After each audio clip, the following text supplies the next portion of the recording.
in defense of my emu tattoo.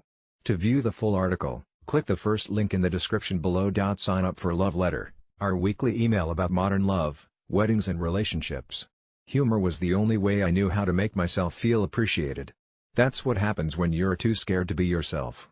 I only talk to 2 of my high school friends now.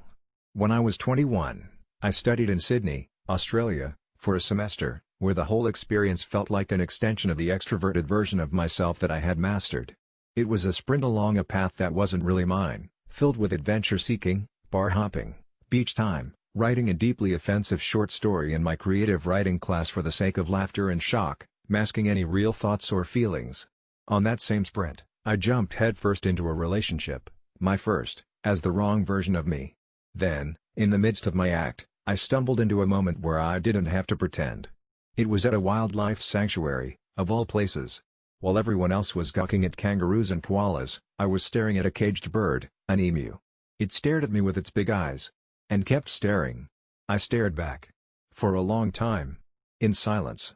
I could not relieve the silence with a joke or a selfie and felt no need to.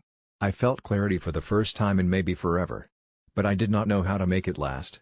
3 years later, 2 years too late, the girlfriend I met in Australia and I broke up. The ghost of a broken heart wove in and out of my life for a year, teasing me at bars when I had no one to buy a drink for and no one to walk home with, lingering in my phone as I searched my contacts for someone to share my good and bad news with, staring at me in restaurants from the empty seat across the table. Until, slowly, the pain started to fade, and I realized that my broken heart was not actually mine but belonged to the person I had tried to convince myself I was.